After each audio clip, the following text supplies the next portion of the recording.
मक्का को फतह करने के बाद मुसलमान अरब के सबसे ताकतवर फोर्स बन गए, लेकिन अरब के दो बड़े कबीले बनु हवाजीन और बनु सकीफ ने मुसलमानों को पूरे अरब पर हुक्मरानी से रोकने के लिए मुसलमानों से जंग करने का ऐलान कर दिया। अस्सलाम वालेकुम दोस्तों, मैं हूँ रशपाल और मैं हूँ आफरीन। आई होप आप सब बहुत अच्छे होंगे और हम भी बहुत अच्छे हैं।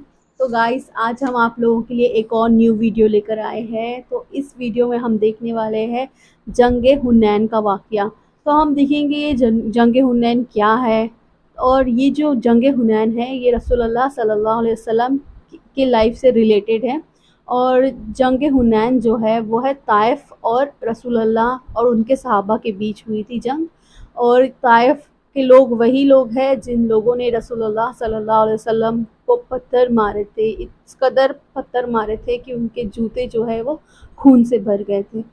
तो ये बहुत ही डिटेल वीडियो होने वाला है। अगर आप लोग हमारे चैनल पे न्यू हैं तो हमारे चैनल को सब्सक्राइब करें और इस वीडियो को हमारे साथ एंड तक लाजमी देखिएगा। तो चलिए देखते हैं इस वीडियो में क्या है।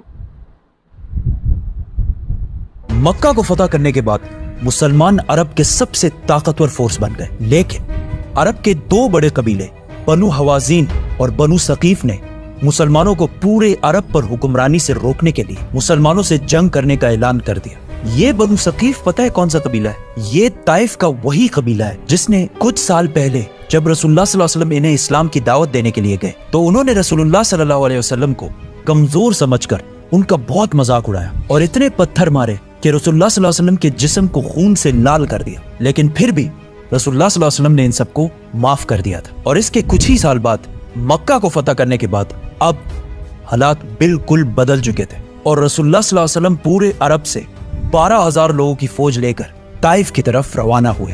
ताइफ के लोग अपना शहर छोड़कर मुसलमानों से लड़ने के लिए हुनैन की वादी में जमा हुए। हुनैन मक्का और ताइफ के बीच में एक इलाका है जो दो बड़े पहाड़ों के दरमियान में वाक़ है। ताइफ के लीडर ने अपनी सारी फौज हुनैन के वादी में जमा कर ली और उन सबको ऑर्डर दिया कि सारी फौज अपने बच्चों और औरतों को भी साथ लेकर आएंगे ताकि उसकी फौज जंग छोड़कर भाग ना जाए और फुल दलेरी और डेडिकेशन के साथ लड़े। मक्का को फतह करने के सिर्फ 14 दिन बाद रसूलुल्लाह सल्लल्लाहु अलैहि वसल्लम 12,000 लोगों की फौज लेकर हुनैन की तरफ रवाना हुए। ये फौज बदर और ओहद की तरह सिर्फ स्ट्रॉन्ग और मजबूत ईमान वाले सहाबा की नहीं थी, बल्कि इसमें बहुत सारे नए सहाबा भी थे जो इस जंग से कुछ ही अर्सा पहले मुसलमान हुए थे। तो उन्हें मुसलमानों की स्ट्रगल्स जो उन्होंने बदर, ओहद और खंदक में की थी इतना पता नहीं था। तो उन्होंने रसूलुल्लाह सल्लल्लाहु अलैहि वसल्लम से एक अजीब डिमांड की कि हमें एक ऐसा दरख्त और एक ऐसा पेड़ बना कर दे जो बहुत बड़ा हो और उसके नीचे बहुत शेड हो। मतलब आप तो नबी हैं, आप तो कुछ भी कर सकते। तो रसूलुल्लाह सल्लल्लाहु अलैहि वसल्लम ने इन्हें कहा कि अब तुम मुझसे वही डिमांड्स कर रहे हो जो बनी इसराइल ने मूसा अलैहिस्सलाम से की थी। यकीनन तुम लोग इंतहाई जाहिल हो। फिर कुछ और नए मुसलमान कहने लगे कि हमारे नंबर्स तो बहुत ज्यादा है, 12,000 है, हम तो आराम से जंग जीत जाए। जिस पर रसूलुल्लाह सल्लल्लाहु अलैहि वसल्लम को बहुत गुस्सा आया क्योंकि ये नए मुसलमान अल्लाह से ज्यादा अपने नंबर्स पर यकीन करने लगे थे। मुसलमान हुनैन के दो पहाड़ों के दरमियान सुबह होने से कुछ ही देर पहले अंधेरे में पहुंचे। जैसे ही मुसलमान उसे क्रॉस करने लगे तो पहाड़ों से बहुत सारे तीर और पत्थर बरसने लगे और इतने प्रिसाइज तरीके से कि कुछ ही देर में बहुत सारे सहाबा शहीद होने लगे और इन सब से बचने का कोई तरीका भी नहीं था। तो मुसलमान वहां से वापस मक्का की तरफ भागने लगे। ये देखकर दुश्मन की मेन फौज ने मुसलमानों पर फुल फ्लेज हमला कर दी और मुसलमानों की ऑलमोस्ट पूरी फौज 12,000 लोग जंग छोड़कर भागने लगे। ऐसा लग रहा था कि मुसलमान क्लियरली ये जंग हार चुके। ताइफ वाले बहुत खुशी और जोश के साथ बहुत तेजी से आगे बढ़ने लगे क्योंकि उन्होंने देखा कि सारी फौज भाग रही है। लेकिन जैसे ही डस्ट थोड़ी क्लियर हुई उन्होंने देखा कि रसूलुल्लाह सल्लल्लाहु अलैहि वसल्लम अपने कुछ साथियों के साथ एक कदम भी पीछे नहीं हट रहे। तो वो सारे सीधा रसूलुल्लाह सल्लल्लाहु अलैहि वसल्लम की तरफ बढ़े। रसूलुल्लाह सल्लल्लाहु अलैहि वसल्लम भी पीछे हटने के बजाय अकेले दुश्मन की तरफ बढ़ने लगे और जोर जोर से कहने लगे, मैं हूं मोहम्मद, अब्दुल्ला का बेटा और अल्लाह का रसूल।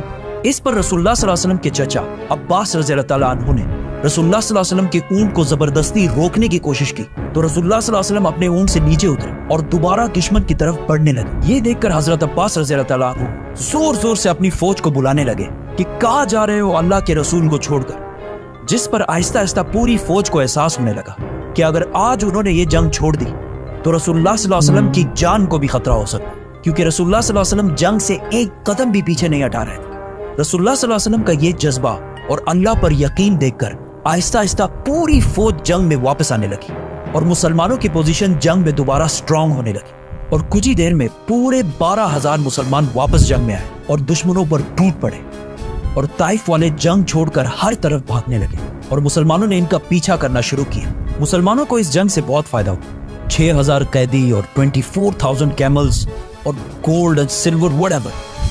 आखिर मुसलमान इनका पीछा करते करते ताइफ के किले के पास पहुंच गए, लेकिन ताइफ वालों ने पहले ही 1 साल का खुराक अंदर जमा करके अपने आप को किले में सिक्योर कर लिया था।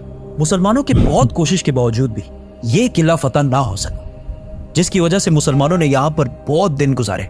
खालिद बिन वलीद रज़ी अल्लाह तआला अन्हु हर दिन किले के सामने जाते और इनको जोर जोर से लड़ने के लिए चैलेंज करते, लेकिन एक बंदा भी डर से बाहर नहीं निकलता। एक दिन रसूलुल्लाह सल्लल्लाहु अलैहि वसल्लम ने ऐलान किया कि ताइफ में जितने भी गुलाम हैं, अगर वो इनको छोड़कर मुसलमानों को ज्वाइन कर ले तो वो इन्हें आजाद कर देंगे, जिसकी वजह से आहिस्ता आहिस्ता बहुत सारे गुलाम ताइफ से मुसलमानों की तरफ आने लगे। आखिर रसूलुल्लाह सल्लल्लाहु अलैहि वसल्लम ने फैसला किया कि अब इन पर और टाइम जाया करने का कोई फायदा नहीं, क्योंकि ये अब मुसलमानों का कुछ भी नहीं बिगाड़ सकते। तो मुसलमान वहां से वापस मक्का की तरफ रवाना हो। जाने से पहले कुछ मुसलमानों ने रसूलुल्लाह सल्लल्लाहु अलैहि वसल्लम से कहा, वैसे भी हम वापस जा रहे हैं, एटलीस्ट इनके लिए कोई बदुआ तो करें। तो रसूलुल्लाह सल्लल्लाहु अलैहि वसल्लम ने अपने हाथ उठाए और अल्लाह से दुआ की कि ए अल्लाह, ताइफ वालों को मेरे पास मुसलमान बनाकर ले आ। मुसलमान वापस आखिर मक्का पहुंच गए। अब यहाँ मदीना वालों को लग रहा था कि अब रसूलुल्लाह सल्लल्लाहु अलैहि वसल्लम अपने नेटिव शहर मक्का को कैपिटल बनाएंगे और मदीना वालों को हमेशा के लिए छोड़ देंगे। इस जंग में जितना माल मुसलमानों के हाथ आया था, उसमें से बहुत बड़ा हिस्सा रसूलुल्लाह सल्लल्लाहु अलैहि वसल्लम ने मक्का वालों को दे दिया, जो अभी कुछ ही दिन पहले मुसलमान हुए थे, जिसमें 100 ऊंट रसूलुल्लाह सल्लल्लाहु अलैहि वसल्लम ने अबू सुफियान को भी दिए। और इससे सिर्फ 1 महीना पहले अबू सुफियान मुसलमानों का सबसे बड़ा दुश्मन समझा जाता। जब उन्हें 100 ऊंट मिले तो उन्होंने कहा, या रसूलल्लाह, मेरा बेटा यजीद। तो रसूलुल्लाह सल्लल्लाहु अलैहि वसल्लम ने उन्हें भी 100 ऊंट दिए। तो उन्होंने कहा, या रसूलल्लाह, मेरा बेटा मुआविया।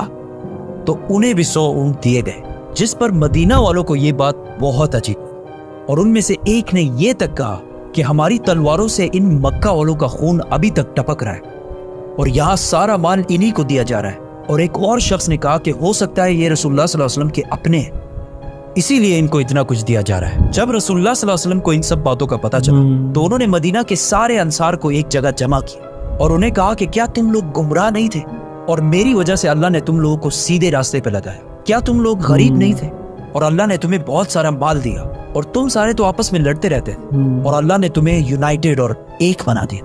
उन्होंने कहा ये सब बिल्कुल सच है।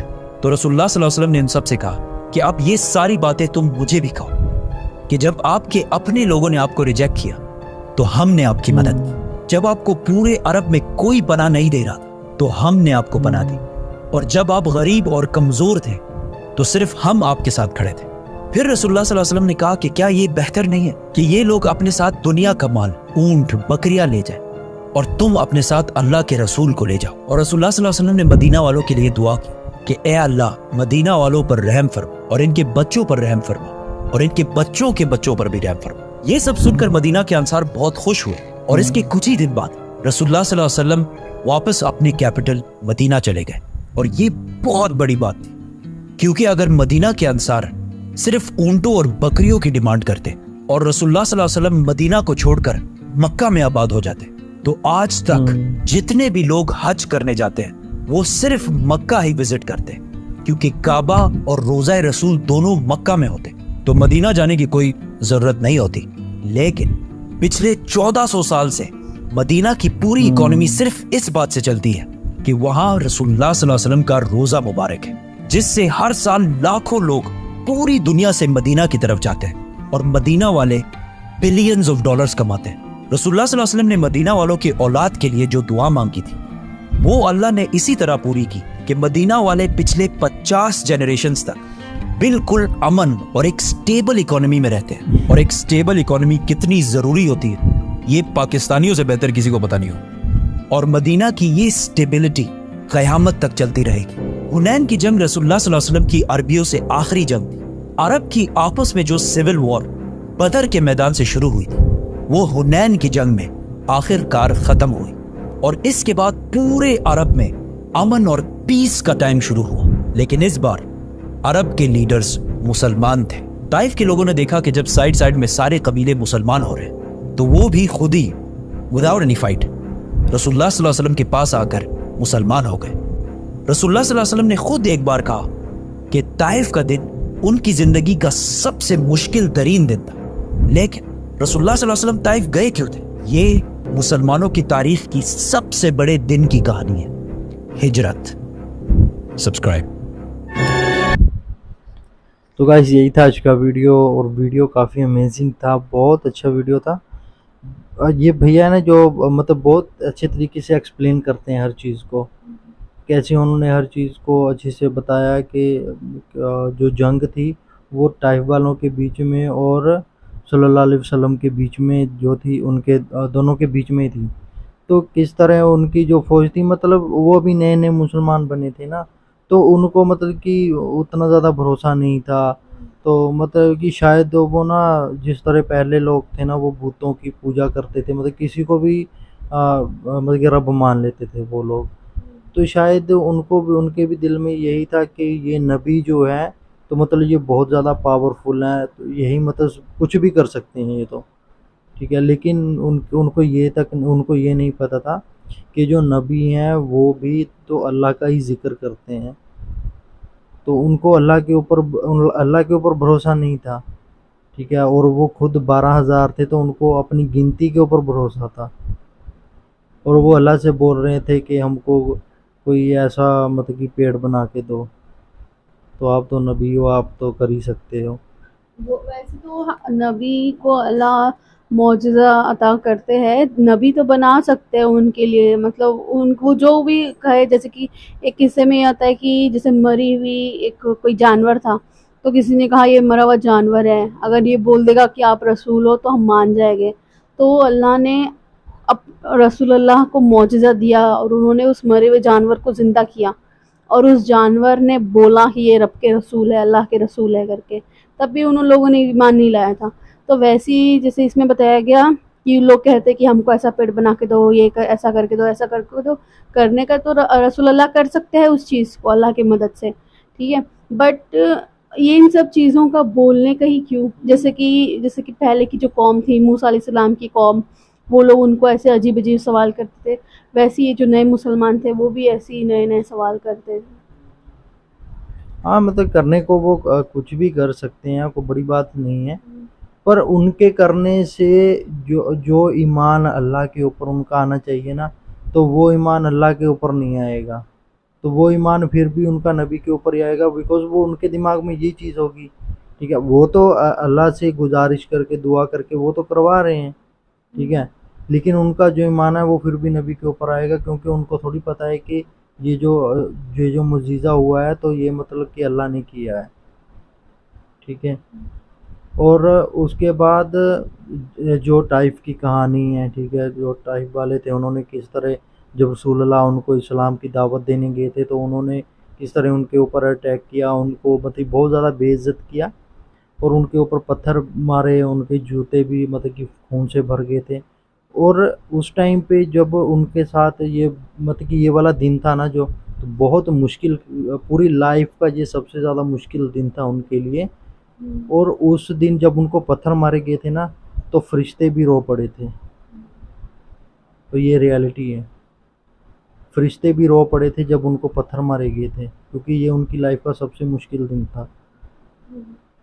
और उन्होंने मतलब कि उन्होंने इस्लाम को फैलाने के लिए मतलब बहुत ज़्यादा कुर्बानियाँ करी, ठीक है। उनको मक्का से भी निकाल दिया, बाइकआउट किया, बहुत कुछ किया उनके साथ। और लेकिन उसके बावजूद भी मतलब कि वो फिर भी रात के अंधेरे में मक्का में जाकर लोगों को दावत दिया करते थे। लेकिन उसके बावजूद भी कुछ लोग ईमान लाते थे, कुछ लोग नहीं लाते थे। उसके बावजूद भी उन्होंने अपना मतलब कि हौसला नहीं गंवाया था।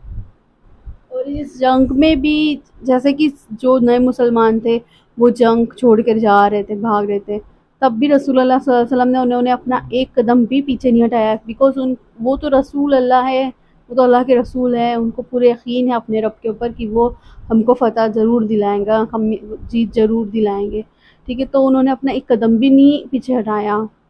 हालांकि उनको रोका गया तो वो अपने उनका जो जिस ऊंट पे बैठे थे वो उतर कर चले गए और खुद सामने से जाके कहते हैं कि मैं अब्दुल्ला का बेटा हूँ, अल्लाह का रसूल हूँ। तो मतलब इससे हमको दिखता है कि हमारे रसूलुल्लाह कितने बहादुर थे। मतलब सारे लोग भाग गए जंग से सिवाय कुछ लोगों के, फिर भी उन्होंने एक कदम भी पीछे नहीं हटाया और अल्लाह की रहमत से उन्होंने इस जंग को जीत भी लिया। और तो और जैसे कि लोगों ने कहा कि बदुआ कर दो इनके लिए, तब भी उन्होंने बदुआ नहीं किया, उन्होंने ये दुआ किया कि अल्लाह इनको मुसलमान बना दो। और हालांकि वो लोग फिर मुसलमान बन भी गए। और जो टाइफ वाला किस्सा है तो उसमें भी ऐसे ही हुआ था। तो मतलब कि उनको बोला गया था कि मतलब कि इनके ऊपर ना मतलब अजाब डलवा देते हैं। तो मतलब रसूलुल्लाह ने यही चीज़ बोली थी कि नहीं यार, इनके ऊपर अजाब नहीं डालना है। अगर ये लोग मुसलमान नहीं बनेंगे तो कोई दिक्कत नहीं है, ठीक है। मुझे इस दुनिया से मुझे कोई लेना देना नहीं है और ना मुझे इस दुनिया का चाह है, ठीक है। लेकिन अगर से मैं इनको अजाब दिलवा दूंगा, ठीक है, और ये सारे लोग ख़त्म हो जाएंगे तो उस चीज़ का फ़ायदा नहीं है। लेकिन अगर से ये मुसलमान नहीं बनते हैं, ना बने, कोई दिक्कत नहीं है, पर इनके आने वाली जो पीढ़ी होगी, इनके आने वाली जो जनरेशन होगी, उसमें से कोई ना कोई इंसान ऐसा होगा जो इस्लाम कबूल करेगा। और मतलब कि वो रसूलुल्लाह की ज़िंदगी में ये चीज़ हो गई कि वो लोग मुसलमान हो गए। तो गाइस यही था आज का वीडियो और आई होप आपको वीडियो अच्छा लगा होगा। अगर वीडियो अच्छा लगा तो वीडियो को लाइक करिए, अपने दोस्तों में शेयर करिए। हमारा रिएक्शन कैसा लगा कमेंट सेक्शन में लिख के बताइए। ऐसी और वीडियोस देखने के लिए चैनल को सब्सक्राइब कर लीजिए और बेल नोटिफिकेशन को ऑन कर लीजिए। तो मिलते हैं ऐसे एक नेक्स्ट वीडियो में, तब तक के लिए अल्लाह हाफिज़।